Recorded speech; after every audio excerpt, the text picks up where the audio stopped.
Ang alamat ni Mariang Sinukuan. Sa bundok ng Arayat sa Pampanga, nakatira ang isang engkantada. Kilala siya doon bilang si Mariang Sinukuan. Magandang-maganda si Maria. Matangkad siya at kaakit-akit kung pagmamasdan mula ulo hanggang paa. Kapansin-pansin ang tamis ng kanyang ngiti. Mapapatingin ka kapag nagsalita na siya sapagkat hindi mo maipaliwanag kung anong misteryo ang bumabalot sa katauhan niya. Natural lang kasi na ituring siyang isang diyosa sapagkat engkantada ang dalaga.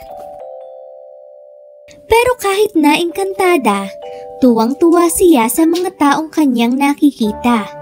Natutuwa siya kapag nagmamano ang mga bata sa mga nakatatanda.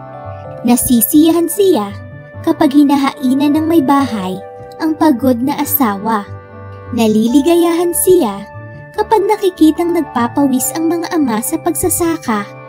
May mauwi lang na aning palay sa asawa at mga anak nila. Sapagkat may angking kabaitan, lagi at laging tumutulong si Maria sa mga tao sa paligid ng kabundukan. Hinahandugan niya lagi ng mga sariwang bungang kahoy ang bawat pamilya. Noong una, takang-taka ang mga mag-anak.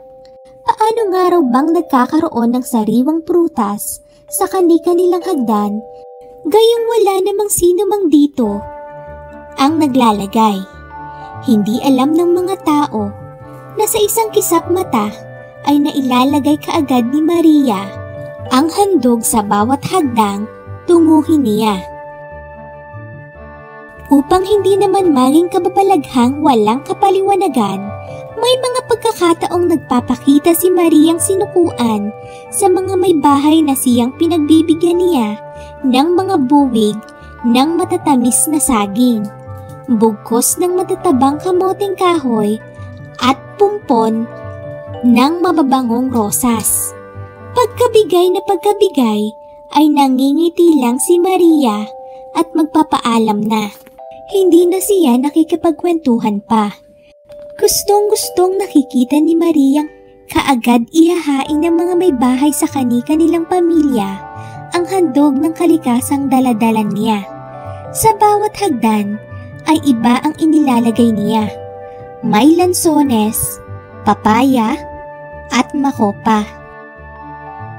May ilang-ilang, tsampaka at kamya. May mabolo, balimbing at mangga. May rambutan, litsiyas at ihesa pa.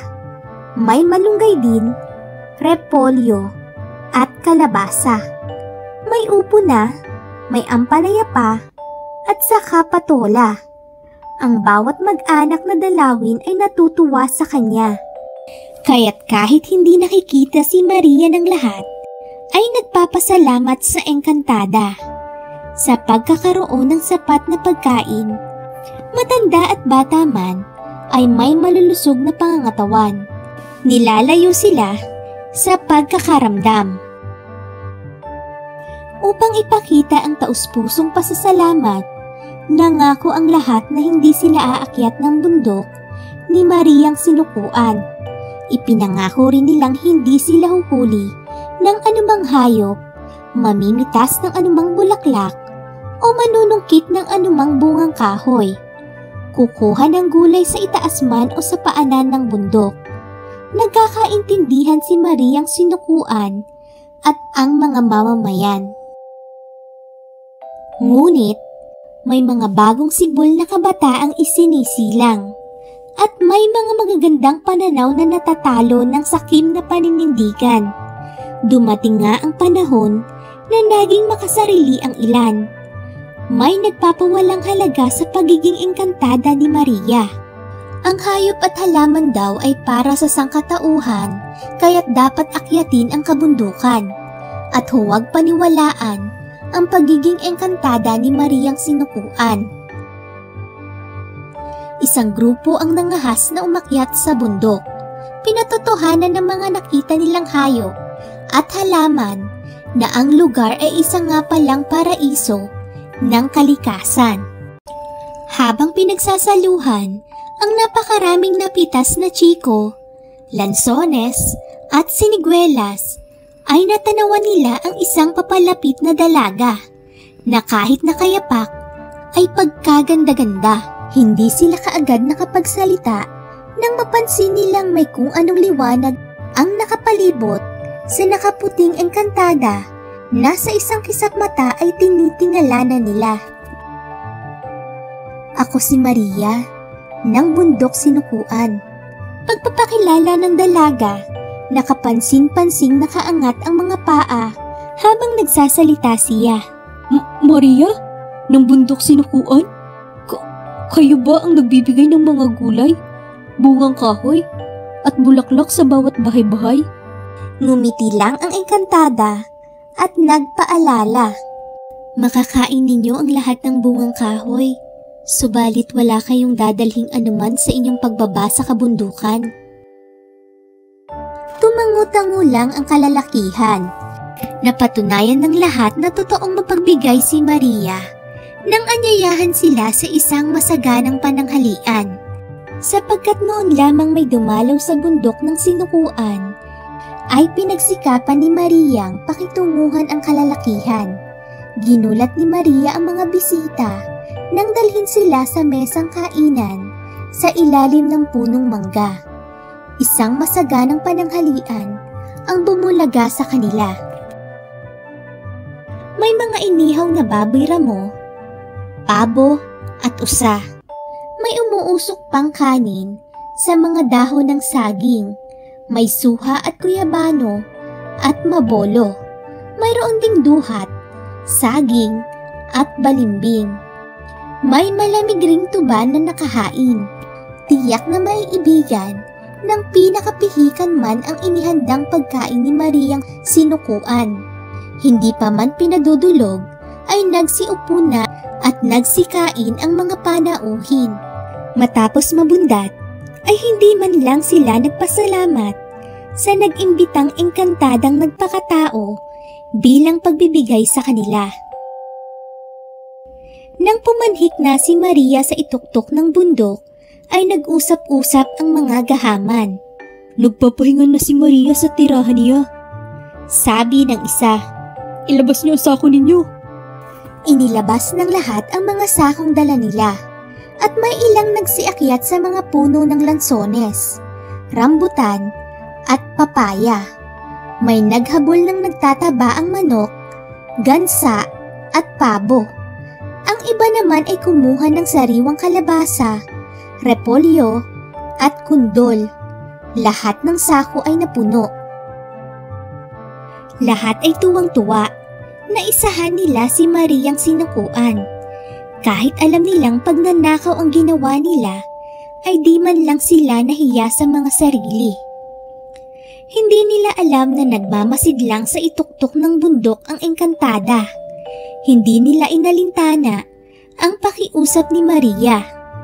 Para kay Maria, ang kanyang mga salita ay dapat igalang bilang batas ng Diyosa ng kalikasan. Nang bababa na ang mga mapagsamantala ay nagtataka sila. Damang-dama nila na sa bawat hakbang na pababa sa kabundukan ay lalong bumibigat ang mga sakong kanilang pasan-pasan. Nang hindi na sila makahakbang sa bigat, ay napilitan silang buksan ang mga sakong pasan. Nagulat sila nang makitang ang mga gulay, bungang kahoy at hayop na dala-dala ay naging mga batong bundok. Nang tumingala sila sa tuktok, ay nakita nilang galit na galit si Maria sa pagnanakaw na ginawa nila. Mga pangahas! Sigaw ng engkantada na ang tinig ay sinlakas ng kulog. Nang ituro ng engkantada ang mga magnanakaw, ay naging baboy damo silang di malaman kung tatakbo ng pababa o paitaas ng kabundukan. Kahit hindi na nakabalik pa sa kani-kanilang tahanan, ang pangahas na kalalakihan ay hindi pa rin nadala ang ilang mapagsamantalang naninirahan sa paligid ng kabundukan. Kung hindi pagnanakaw, ay paninira sa kalikasan ang krimeng isinasagawa ng maraming mamamayan. Dumating sa puntong na wala ang pagtitiwala ni Mariang sinukuan. Sa sobra niyang pagbibigay ay nagsasamantala ang marami sa kabutihan at pagkalinga ni Maria. Hindi ako susuko sa kapangahasan nila. Bilang parusa, itinigil na ni Maria ang bigay palad niyang paghahandog araw-araw ng mga bungang kahoy mula sa kabundukan. Napansin ng mga taong nagtampo na sa kanila ang engkantada. Nag-usap-usap sila. Sinuri nila ang mga kahinaan nila. Natuntun nilang dahil sa kapangahasan at pagwawalang halaga sa kayamanan ng kabundukan, ay nagalit at umakyat na sa tuktok ng bundok niya si Maria. Ayon sa sabi-sabi, kahit nagsisuko na ang mga pangahas, ay hindi na rin bumaba ng kabundukan si Mariang sinukuan. Iyan ang pinagmulan ng nagtampong engkantada sa bundok ng sinukuan. Iyan ang alamat ni Mariang sinukuan. Thank you for watching. Please subscribe.